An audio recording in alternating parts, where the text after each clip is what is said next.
Hello everyone, welcome to the class. आप सभी को पता है कि हम डेली बेस पे द इंडियन एक्सप्रेस की न्यूज़ कवर करते हैं। आज है 8 नवंबर 2025। आज की जो भी द इंडियन एक्सप्रेस की इंपॉर्टेंट न्यूज़ रहेंगी उनको आज हम कवर करेंगे। जिसमें सबसे पहली न्यूज़ है जीएसटी का राज्यों पर राजस्व प्रभाव, यानी कि जो पहले की जीएसटी थी और अब जो न्यू जीएसटी लागू हुई है, इसके बाद जो है सभी राज्यों पर क्या प्रभाव पड़ा है इसके बारे में हम जानेंगे। जलवायु परिवर्तन, आवश्यकता और लालच, यानी कि जो जलवायु परिवर्तन हो रहा है यह मानव की आवश्यकता और लालच के कारण हो रहा है। इसके बारे में हम पूरी डिटेल से जानकारी लेंगे। ट्रंप की भारत यात्रा, ट्रंप ने ऐसे संकेत दिए हैं कि वह जो क्वाड सम्मेलन होगा उसमें जो है भारत की का दौरा करेंगे। ये जो इम्पोर्टेंट न्यूज़ है इनको हम कवर करेंगे। जिसमें सबसे पहली इम्पोर्टेंट न्यूज़ है where stand on revenue collection before and after GST. जो जीएसटी है वह जो पहले जीएसटी लागू हो रखी थी और जो अब न्यू जीएसटी लागू हुई है, इससे जो राज्यों की स्थिति है उस पर क्या प्रभाव पड़ा है इसके बारे में हम जानेंगे। जीएसटी यानी कि गुड्स एंड सर्विस टैक्स, यानी कि एक देश एक टैक्स प्रणाली, यह 1 जुलाई 2017 से पूरे भारत में लागू हुआ है। यानी कि जो पहले जब भारत के जितने भी राज्य, यानी कि भारत में जो 28 राज्य हैं, सभी राज्यों की जो भी जीएसटी थी, सभी राज्यों में जीएसटी जो है अलग अलग लागू हो रखी थी। जैसे कि अगर हम बात करें तो जो ये बिहार है, बिहार में अगर चावल के दाम जो है अलग थे, पंजाब में अलग थे, यूपी में अलग थे, उत्तराखंड में अलग थे। जो है सभी राज्यों में जो भी टैक्स सिस्टम था वो सभी राज्यों में अलग लागू हो रखा था। लेकिन अब जो 2017 में भारत के प्रधानमंत्री नरेंद्र मोदी ने जो टैक्स प्रणाली लाई है, उन्होंने कहा है कि एक देश होगा तो उसमें पूरे देश में एक ही टैक्स प्रणाली लागू की जाएगी। तो इसीलिए जो है अब सभी राज्यों में जो है एक ही टैक्स प्रणाली लागू होती है। इसका उद्देश्य था टैक्स प्रणाली को आसान बनाना और कर चोरी को रोकना। यानी कि जो टैक्स प्रणाली थी इसको आसान बनाना, क्योंकि पहले की अगर हम बात करें तो जैसे कि बिहार है, बिहार में कि जैसे कि अगर यहाँ पर जो है महाराष्ट्र है, महाराष्ट्र में कोई जैसे कि चावल है, चावल 50 रुपए किलो मिलते हैं। अगर उसको जो है यूपी में चावल बेचने हैं तो यूपी में अगर 30 रुपए किलो चावल बिकते हैं, तो अगर कोई जो व्यापारी होगा वो अगर यहाँ से खरीदेगा सामान और उसको जो है यूपी में बेचना होगा तो वो 30 रुपए किलो में बेचेगा, तो उसको जो है काफ़ी ज़्यादा नुकसान हो जाता था। तो इससे जो है कुछ राज्यों को जो है नुकसान होता था और कुछ राज्यों को जो है मुनाफा हो जाता था।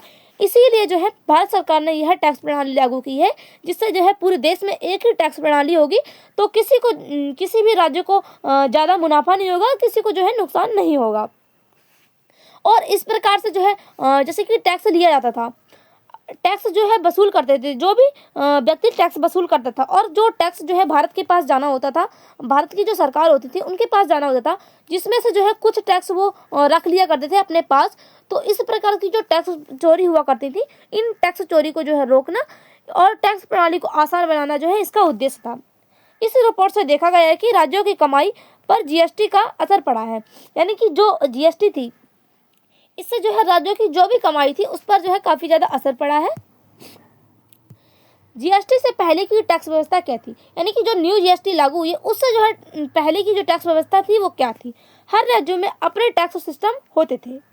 जैसे कि हमने अभी बात की है कि जो बिहार में और जो है पंजाब, यूपी और उत्तराखंड, यानी कि सभी राज्यों में जो अलग अलग टैक्स सिस्टम हुआ करते थे। जैसे कि अगर हम बात करें तो बैट, यानी कि जो माल का पर टैक्स, यानी कि एक राज्य से दूसरे राज्यों में जो भी माल जाया करता था उस पर जो है अलग अलग टैक्स लगते थे। यानी कि अगर यहाँ से जाएगा तो यहाँ पर जो अलग टैक्स लगेंगे और यहाँ से जाएगा इस राज्यों में तो यहाँ पर जो है अलग टैक्स लगेंगे।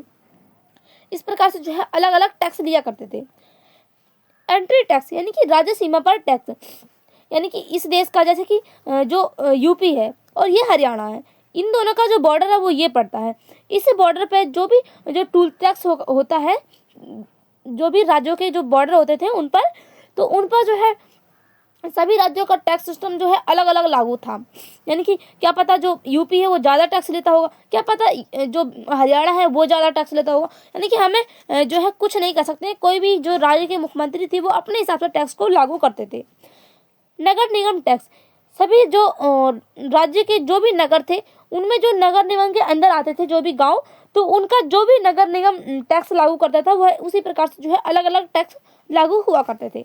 लग्जरी टैक्स, एंटरटेनमेंट टैक्स आदि, यानी कि जो लग्जरी चीज खरीदा करते थे उन पे भी जो है अलग अलग टैक्स लगा करते थे सभी राज्यों में। और जो इंटरनेट यानी कि जो मनोरंजन के लिए जो भी सामान होते थे उन पर भी जो है अलग अलग टैक्स हुआ करते थे। राज्यों की अधिकांश कमाई इन्हीं टैक्सों से होती थी। यानी कि जो राज्य हुआ करते थे सभी राज्यों की जो है अधिकांश कमाई जो है टैक्स से ही हुआ करती थी। और इस टैक्स के से ही जो है जनता की भलाई के लिए जो भी काम किया करते थे, जैसे कि सड़क बनवाना, स्कूलों के लिए सुविधाएं उपलब्ध करवाना, इन सब जो काम होते थे वो टैक्स से ही होते थे। टैक्स प्रणाली अलग अलग होने से व्यापार में दिक्कतें आती थी। जैसे कि हमने बताया था कि जो यहाँ पर बिहार में 50 रुपए किलो चावल मिल रहे हैं और यूपी में जो है वह चावल जो है 30 रुपए किलो बिक रहे हैं, तो इससे जो है काफ़ी ज़्यादा इसको नुकसान हुआ है।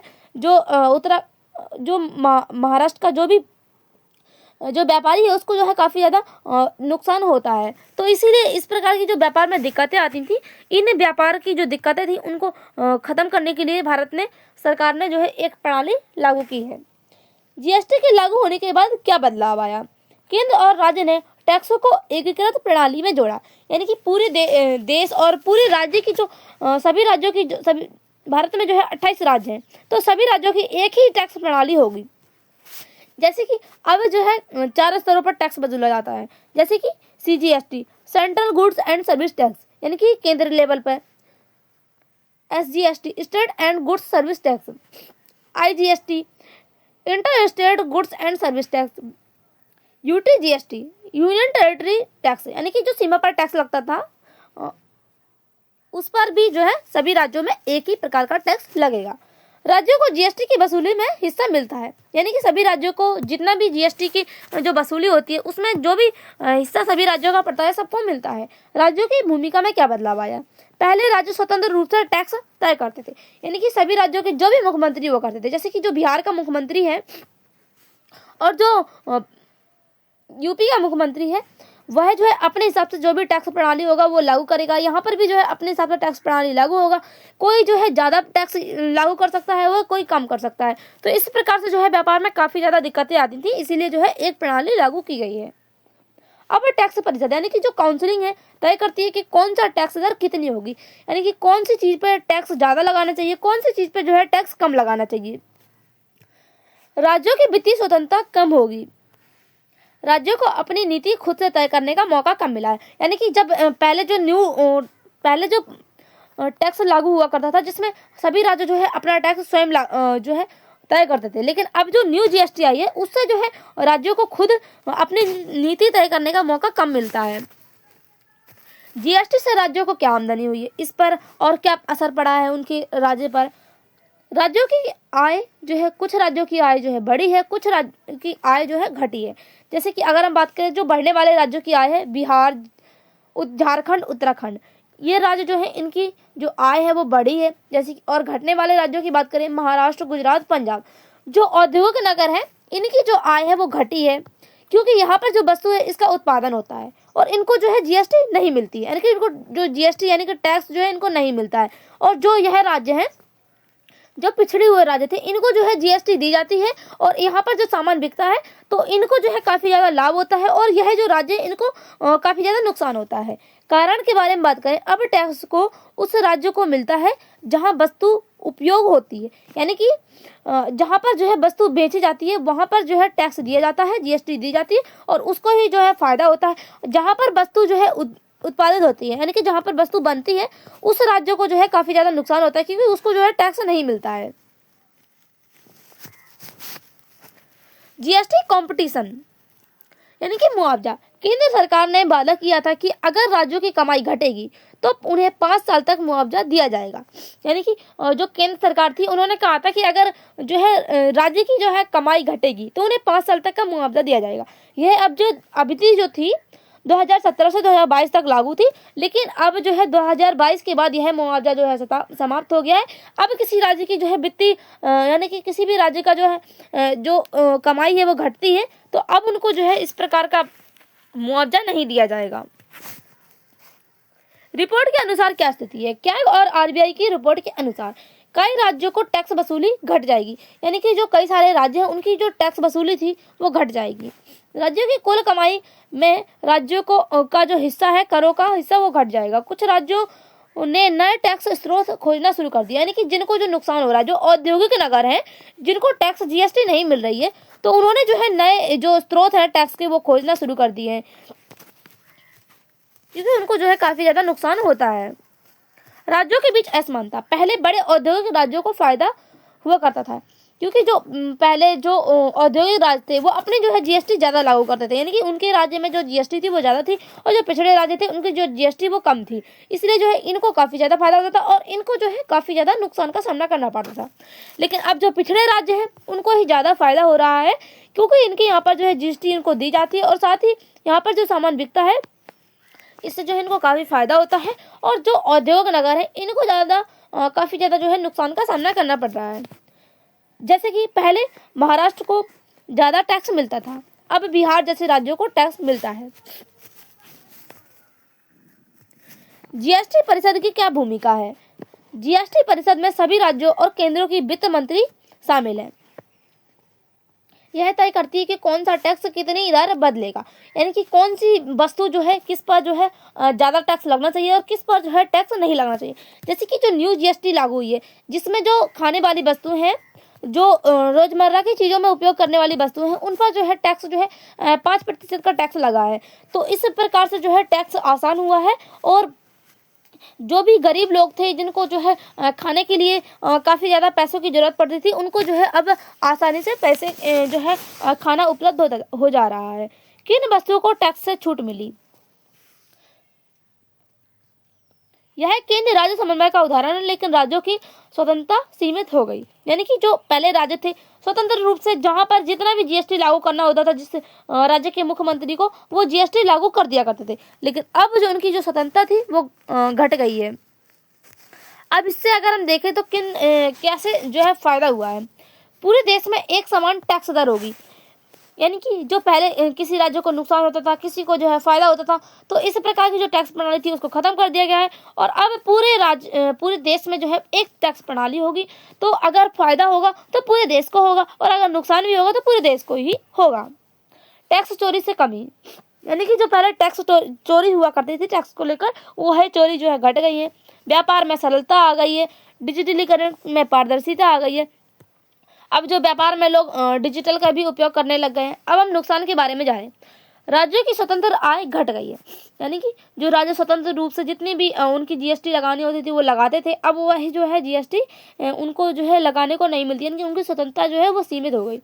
मुआवजा समाप्त होने के बाद जो है घाटा बढ़ा है, यानी कि जो पहले मुआवजा लागू किया था केंद्र सरकार ने, वह जो मुआवजा है वो समाप्त हुआ है। तो इससे जो है किसी भी जो राज्य थे उनकी जो भी वित्तीय स्थिति कमजोर होती है तो उनको जो है यह मुआवजा नहीं दिया जाएगा।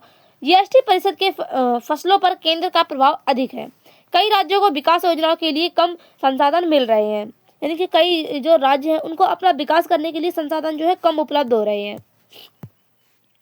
अब इससे चुनौतियां क्या हो सकती हैं? राज्यों को अपने राजस्व स्रोत बढ़ाने होंगे, स्थानीय टैक्स सुधार की जरूरत है, केंद्र राज्य के बीच वित्तीय संतुलन जरूरी है, जीएसटी परिषद को अधिक लचीला बनाना होगा। अब हम देखेंगे कि इससे जुड़े जो भी हमारे जो यूपीएससी प्रीलिम्स में जो भी क्वेश्चन आए हैं उनके बारे में जानेंगे। जैसे कि यह जो क्वेश्चन है वो 2024 में आया था प्रीलिम्स में। निम्नलिखित कथनों पर विचार कीजिए जो वस्तु एवं सेवा कर यानी कि जो जीएसटी से संबंधित है। पहला कथन है जीएसटी एवं गंतव्य आधारित कर। केंद्र और राज्य दोनों आयात पर जीएसटी लगा सकते हैं। पेट्रोलियम उत्पाद पूरी तरह से जीएसटी के दायरे में आते हैं। विकल्प है ए और बी, सेकंड विकल्प है बी और सेकंड और थर्ड, और सी विकल्प है केवल 3, और डी विकल्प है कोई नहीं। तो इसका जो राइट आंसर है वो ऑप्शन ए है, ए और 1 और 2, यानी कि जीएसटी एवं गंतव्य आधारित होगा कर, और केंद्र और राज्य आयात पर जीएसटी लगा सकते हैं। अब यह जो क्वेश्चन ये है 2022 में आया था। जीएसटी परिषद यानी कि जो जीएसटी काउंसिलिंग के संबंध में निम्नलिखित कथनों पर विचार कीजिए। यह एक संवैधानिक निकाय है। यह जीएसटी की दरें और छूट तय करती है। इसके निर्णय केंद्र और राज्य दोनों पर बाध्यकारी होते हैं। विकल्प है ऑप्शन ए है 1 और 2, ऑप्शन बी है बी 2 और 3, ऑप्शन सी है केवल 3, ऑप्शन डी है कोई नहीं। तो इसका जो राइट आंसर है वो ऑप्शन ए है, ए और बी। यह एक संवैधानिक निकाय है, यह जीएसटी की दरें छूट और तय करती है। अब इससे जुड़ा एक मेंस का क्वेश्चन है जो 2019 में आया है, जीएस पेपर 3 का क्वेश्चन है।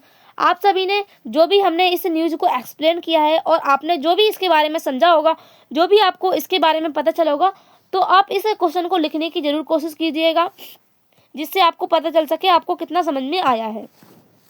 अब हमारी जो सेकंड न्यूज है वो climate change is driven by human needs and greed, यानी कि जो जलवायु परिवर्तन के मानवीय आवश्यकता और लालच से, यानी कि जो जलवायु परिवर्तन हो रहा है यह मानव की जो आवश्यकताएं हैं, यानी कि जो मानव है वह जंगल को काट करके जो है जो भी फॉरेस्ट जो यहाँ पर दिख रहे हैं इनको जो है काट करके जो है बिल्डिंग्स बड़े बड़े उद्योग जो है विकसित कर रहे हैं, उत्पाद विकसित कर रहे हैं, जिसके कारण जो है हमारे जो पर्यावरण है उसमें काफ़ी ज़्यादा परिवर्तन हो रहा है, जिसके कारण हमको कई सारी जो है परेशानियों का सामना करना पड़ा। जैसे कि जो हमारा दिल्ली जो औद्योगिक नगर है, यहाँ पर जो है कई सारी जो फैक्ट्रियाँ हैं वो विकसित हो रखी, तो यहाँ पर जो प्रदूषण है वो हमको काफ़ी ज़्यादा देखने को मिल रहा है और यहाँ पर जो जलवायु परिवर्तन है वो काफ़ी ज़्यादा हो रहा है। इसलिए जो है यहाँ पर कई जो लोग हैं उनको कई सारी जो भी बीमारियाँ हैं उनका सामना करना पड़ रहा है। जलवायु परिवर्तन आज की सबसे बड़ी वैश्विक समस्या है। यह केवल प्राकृतिक कारणों से नहीं बल्कि मनुष्य की गतिविधियों से बढ़ रहा है, यानी कि जो भी मनुष्य गतिविधि करता है उस कारण से जो है यह जलवायु परिवर्तन बढ़ रहा है। यानी कि जो मनुष्य है वह जंगल काट कर जो है वहाँ पर बड़ी बड़ी फैक्ट्रियाँ यानी कि बड़े बड़े उद्योग विकसित कर रहा है, जिससे जो भी प्राकृतिक चीज़ें हैं वो नष्ट होती जा रही हैं। इसीलिए जो भी कार्बन डाइऑक्साइड ऑब्जर्व करने वाली जो प्राकृतिक जैसे कि जो पेड़ पौधे हैं वो ज़्यादा नहीं रह रहे हैं, तो इसलिए जो है पूरे जो एरिया है वहाँ पर जो है जलवायु परिवर्तन जो है हमको देखने को मिल रहा है। मुख्य कारण क्या है? मानवीय ज़रूरतें और मानवीय लालच, यानी कि जो मानव की ज़रूरतें हैं वो सीमित हो सकती हैं, लेकिन वह भी जो है मानव सीमित करता ही नहीं है। उनको जो है ज़्यादा से ज़्यादा करने की चाह होती है और उनका लालच तो कभी ख़त्म ही नहीं होता। उनको जो है एक चीज़ उनको मिलती है, उनको सेकंड चीज़ चाहिए होती है। अगर उनको सेकंड चीज़ मिलती है तो उनको थर्ड चीज़ चाहिए होती है। उनको जो है उनकी जो लालच है वो कभी ख़त्म होते ही नहीं है। जलवायु परिवर्तन क्या है? पृथ्वी के औसत तापमान में लगातार वृद्धि को जलवायु परिवर्तन कहा जाता है। यह तब होता है जब ग्रीन हाउस गैसें जैसे कि CO2, CH4, N2O वातावरण में बढ़ता हुआ बदलाव, यानी कि इससे जो है पृथ्वी की गर्मी बाहर नहीं निकल पाती है और जो है तापमान बढ़ता है। यानी कि पृथ्वी में जो भी वातावरण में जो भी वायुमंडल है उसमें जितनी भी जो गर्मी होती है वह बाहर नहीं निकल पाती है और इसका जो पृथ्वी का तापमान है वो बढ़ जाता है। जलवायु परिवर्तन के मुख्य कारण क्या है? औद्योगिक नगर यानी औद्योगिकरण, यानी कि जो है जहाँ पर भी ज़्यादा उद्योग विकसित हो रहे हैं वहाँ पर हमको जो है यह कारण देखने को मिल रहा है कि वहाँ पर जलवायु जो है परिवर्तन ज़्यादा हो रहा है। जैसे कि हमने बात किया है कि जो दिल्ली है, दिल्ली जो है काफ़ी बड़ा जो है औद्योगिकरण वहाँ पर हुआ है, जिसके कारण वहाँ पर जो है हमको जो है जलवायु परिवर्तन देखने को मिल रहा है। कोयला, तेल और गैस का अत्यधिक उपयोग, जो कोयला है और तेल, गैस, पेट्रोलियम, जो ये सब जो चीज़ें हैं इनका जो है अत्यधिक उपयोग से भी जो जलवायु परिवर्तन हो रहा है। वनों की कटाई, अत्यधिक उपभोग, बढ़ती जनसंख्या और शहरीकरण, यानी कि जो है वनों की कटाई से भी जो है जलवायु परिवर्तन हो रहा है। यानी कि ये सब जो कारण है इन कारणों से ज़्यादातर जो है जलवायु परिवर्तन देखने को मिल रहा है।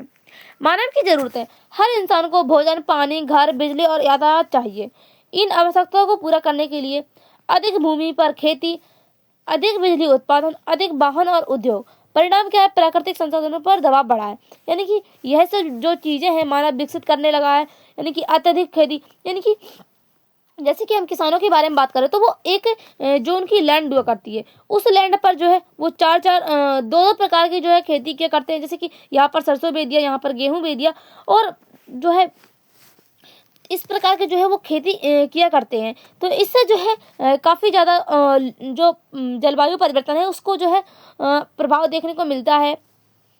और जो वाहन है, वाहन से जो भी जो धुआं निकलता है और जो पेट्रोलियम जो गैसें निकलती हैं, उसके कारण जो है जलवायु में काफ़ी ज़्यादा परिवर्तन हमको देखने को मिलता है। इससे जो है जो प्रकृति है उस पर जो है दबाव बढ़ा है और जिससे जो है जलवायु परिवर्तन देखने को मिला है। मानव का लालच है, जब ज़रूरतों से ज़्यादा पाने की चाह हो उसे लालच कहते हैं। यानी कि किसी भी चीज़ को ज़रूरत से ज़्यादा पाने की चाह, यानी कि जो मानव की ज़रूरतें होती हैं, जैसे कि भोजन, कपड़े और जो मेन चीज़ें होती हैं जैसे कि पानी, ये सब जो चीज़ें हैं यह मानव को जो उपलब्ध हो जाए, ये जो है मानव की ज़रूरतें हैं, ये लालच नहीं है। लेकिन मानव को जो है इन सब चीज़ों के लिए जो है उसको लालच आ जाता है। जब उनके पास ये सब चीज़ें उपलब्ध हो जाती है तो उनको लालच आ जाता है, उनको और चाह करने की जो है इच्छा रह जाती है। इसीलिए जो है इस प्रकार का जो परिवर्तन है वो देखने को मिल रहा है। देश और कंपनियां अधिक मुनाफा कमाने के लिए जंगल कटवाते हैं, खनन बढ़ाते हैं, प्रदूषण की परवाह नहीं करते हैं। यानी कि जो जंगल है उनको कटवा देते हैं, यानी कि जो पेड़ पौधे होते हैं वो कार्बन डाइऑक्साइड को ऑब्जर्व करते हैं। तो अगर पेड़ ही नहीं रहेंगे तो वायुमंडल में जो भी कार्बन डाइऑक्साइड रिलीज होगी उसको कोई ऑब्जर्व करने वाला नहीं होगा। तो इसलिए जो है जो वायुमंडल है उसमें परिवर्तन जो है काफ़ी ज़्यादा देखने को मिलता है।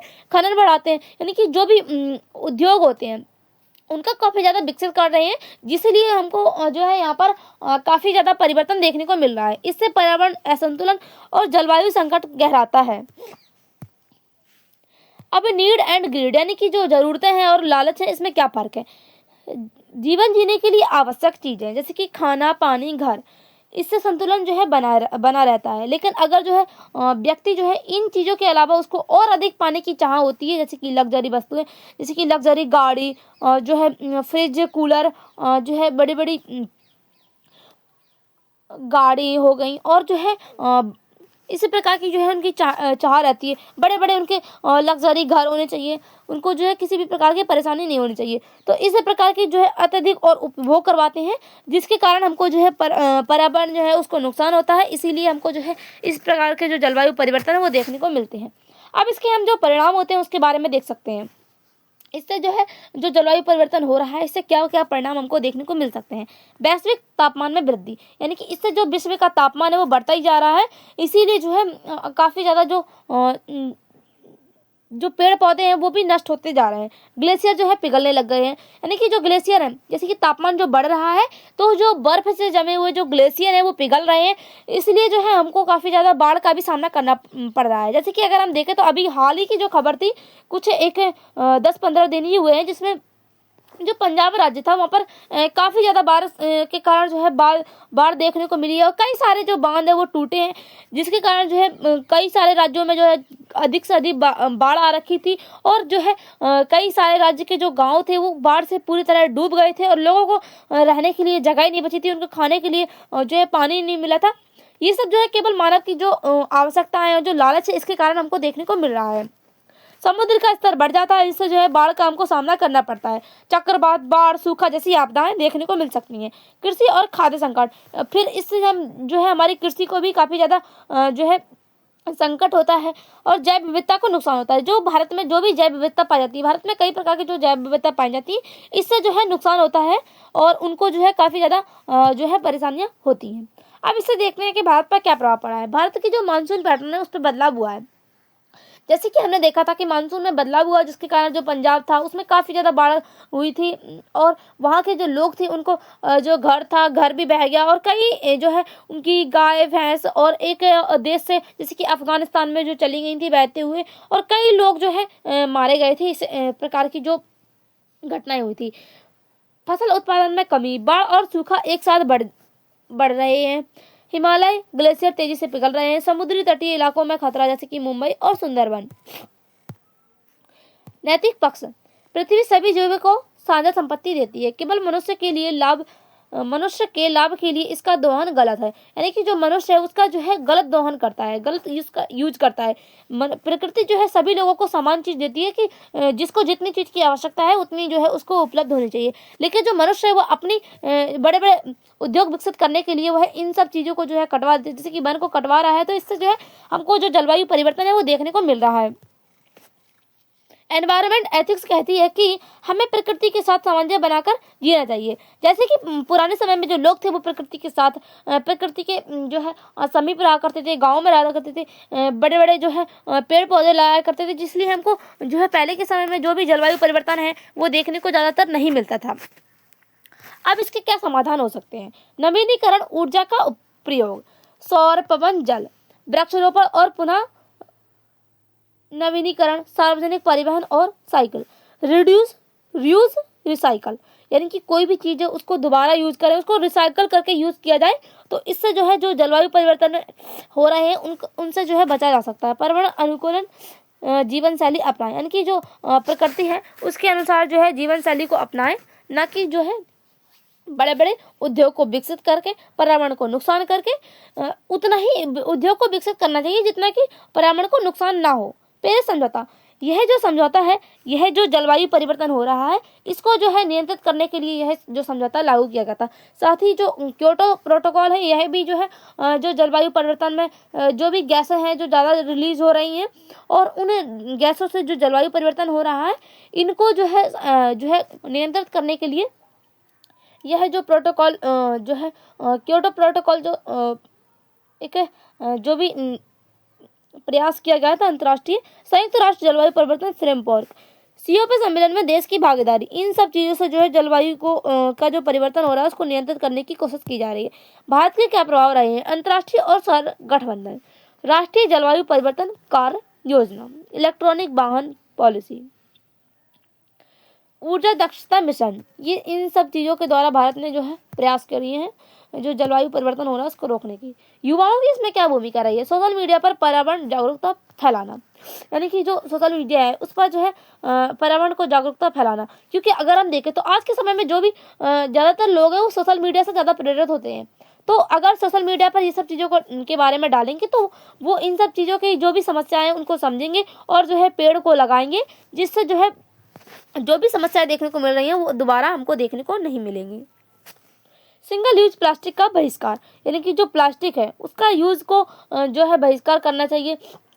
प्लास्टिक के कारण जो हमारे पर्यावरण में काफ़ी ज़्यादा परिवर्तन देखने को मिलता है। हर महीने एक पौधा लगाना चाहिए, जिससे जो हमारा पर्यावरण में जितने भी पौधे जो काटे गए हैं और उनको जो है दोबारा विकसित किया जा सके, जिससे जो है जो भी जलवायु में जो भी कार्बन डाइऑक्साइड गैस जो रिलीज होती है ज़्यादा मात्रा में उसको जो है ऑब्जर्व कर सकें ये पेड़। पर्यावरण अभियान में भाग लेना चाहिए, जो भी पर्यावरण अभियान चलाए जाते हैं उनमें भाग लेना चाहिए और इसके माध्यम से जो है अपना जो पर्यावरण में जो भी परिवर्तन आ रहा है उसको जो है सीमित करना चाहिए। अब हम बात करें कि जो इससे जुड़े जो भी प्रीलिम्स में क्वेश्चन आए हैं यूपीएससी प्रीलिम्स में, यह जो क्वेश्चन है 2023 में आया था, निम्नलिखित में से कौन सी गैसें ग्रीन हाउस गैसें हैं? जैसे कि पहला है कार्बन डाइऑक्साइड, दूसरा है मीथेन, तीसरा है नाइट्रस ऑक्साइड, चौथा है ऑक्सीजन। विकल्प है ऑप्शन ए है 1 और 2, ऑप्शन बी है 2 और 3, ऑप्शन सी है 1, 2 और 3, ऑप्शन डी है कोई नहीं। तो इसका जो राइट आंसर है वो ऑप्शन सी है, जो है कार्बन डाइऑक्साइड है, मीथेन है और जो है नाइट्रस ऑक्साइड है। अब इसमें जो सेकंड क्वेश्चन देखने को मिला है 2022 में, निम्नलिखित कथनों में से कौन सा कथन पेरिस समझौते के संदर्भ में सही है? यह जलवायु परिवर्तन से निपटने के लिए कानूनी रूप से बाध्यकारी वैश्विक समझौता है। इसका उद्देश्य तापमान वृद्धि को 2 डिग्री सेल्सियस नीचे रखना। तो इसका जो आंसर है वो दोनों सही है, यानी कि यही जो दोनों ही स्टेटमेंट है वो दोनों ही सही है। अब जो हमारी तीसरी न्यूज़ है जिसमें जो Trump hints at India visit next year Quad summit has to wait, यानी कि जो ट्रम्प है उन्होंने ऐसे संकेत दिए हैं कि वह जो क्वाड सम्मेलन है उसमें जो है भारत का दौरा करेंगे और इस तरह का जो है इंतजार करने को उन्होंने कहा है। यह खबर भारत और अमेरिका के बदलते रिश्तों से जुड़ी है। अमेरिका के पूर्व राष्ट्रपति डोनाल्ड ट्रंप ने कहा है कि वह अगले साल भारत का दौरा करने की योजना बना रहे हैं। उन्होंने यह भी बताया है कि भारत अब रूस से तेल बहुत कम खरीद रहा है। साथ ही उन्होंने कहा कि क्वाड देश की बैठक अभी कुछ समय के लिए स्थगित कर दी गई है, यानी कि जो क्वाड सम्मेलन की बैठक होती है उसको स्थगित कर दिया गया है। भारत अमेरिका संबंधों का क्या महत्व है? भारत और अमेरिका दोनों लोकतांत्रिक देश हैं और कई क्षेत्रों के साथ काम करते हैं। इसके बीच सहयोग इन क्षेत्रों में है जैसे कि रक्षा, व्यापार, ऊर्जा, तकनीक, शिक्षा और नवाचार। ट्रंप की यात्रा से दोनों देशों के बीच राजनीतिक और राजनयिक रिश्ते जो है मजबूत हो सकते हैं। यानी कि जो है ट्रंप अगर भारत आते हैं तो इससे जो है दोनों देशों की जो रिश्ते जो बिगड़ रखे हैं वो सही हो सकते हैं। रूस से तेल खरीद पर बात। भारत रूस से सस्ता तेल खरीद रहा था, लेकिन यूक्रेन युद्ध के बाद अमेरिका और यूरोप ने रूस पर आर्थिक प्रतिबंध लगाए हैं। अब ट्रंप ने कहा है कि भारत ने रूस से तेल खरीदना लगभग बंद कर दिया है। यह अमेरिका की नीति के अनुरूप है, क्योंकि अमेरिका चाहता है कि दुनिया रूस पर आर्थिक दबाव बनाए, जिससे जो है रूस को पैसा कम मिले और जो यूक्रेन के साथ रूस का युद्ध चल रहा है वह रुक सके। क्वाड क्या है? क्वाड्रिलेटर सिक्योरिटी डायलॉग मतलब 4 देशों की सुरक्षा सहयोग समूह। इससे 4 देश शामिल हैं, जैसे कि भारत, अमेरिका, जापान, ऑस्ट्रेलिया। इसे एशिया का नाटो भी कहा जाता है, क्योंकि इसका उद्देश्य चीन के प्रभाव को संतुलित करना। क्वाड का उद्देश्य क्या है? हिंद प्रशांत क्षेत्र में शांति, स्थिरता और स्वतंत्रता बनाए रखना। जो हिंद महासागर है और जो प्रशांत महासागर है, इसके क्षेत्र में जो भी शांति, स्थिरता है उसको बनाए रखना और स्वतंत्रता बनाए रखना। चीन के बढ़ते दावे और गतिविधियों को रोकना, समुद्री सुरक्षा, आपदा प्रबंधन, जलवायु परिवर्तन और नई तकनीक में सहयोग बढ़ाना, लोकतंत्र और कानून के शासन को बढ़ावा देना।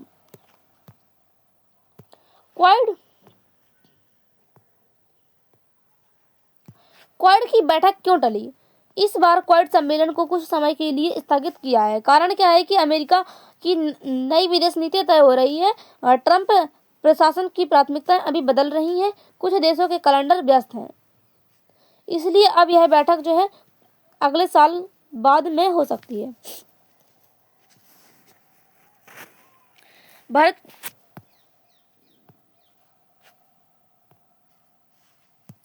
भारत के लिए इस खबर का क्या महत्व है?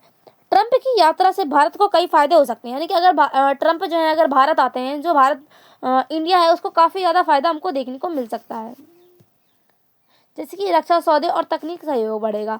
अमेरिका जो है भारत में निवेश कर सकता है। ऊर्जा क्षेत्र में नए समझौते जो है हो सकते हैं। हिंद प्रशांत क्षेत्र में भारत की स्थिति और मजबूत हो सकती है, लेकिन रूस से तेल कम खरीदने से भारत की लागत जो है वो बढ़ सकती है। भारत पर संभावित प्रभाव क्या है? सकारात्मक प्रभाव।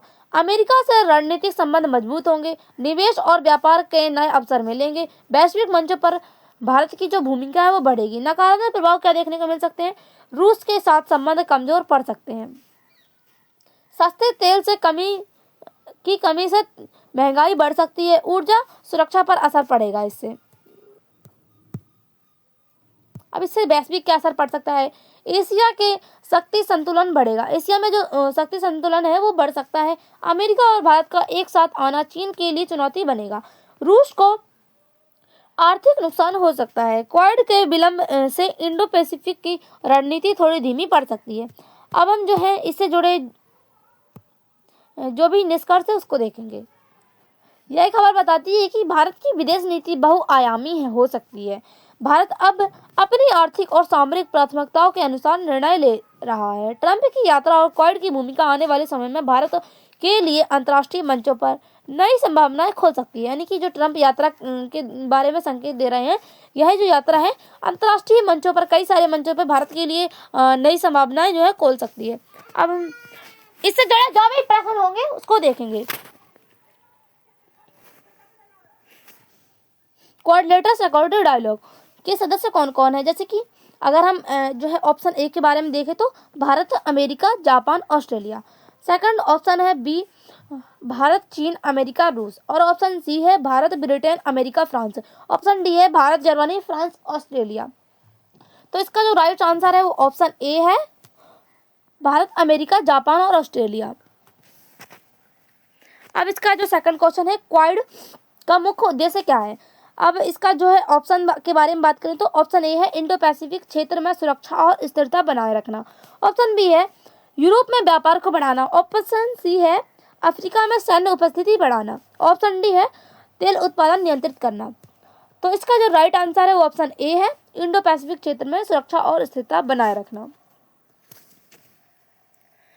इंडो पैसिफिक क्षेत्र शब्द का किस उद्देश्य से प्रयोग किया जाता है? हिंद महासागर और प्रशांत महासागर के क्षेत्र को जोड़ने के लिए, केवल एशिया के देशों के लिए, केवल अफ्रीका और यूरोप के लिए, अमेरिका और यूरोप के लिए? तो इसका जो राइट आंसर है वो ऑप्शन ए है, हिंद महासागर और प्रशांत महासागर के क्षेत्रों को जोड़ने के लिए। निम्नलिखित में से कौन सा समूह सुरक्षा सहयोग के संबंध में है? BRICS, Quad, SARC, BISSTEC? तो इसका जो राइट आंसर है क्वाड, ऑप्शन बी।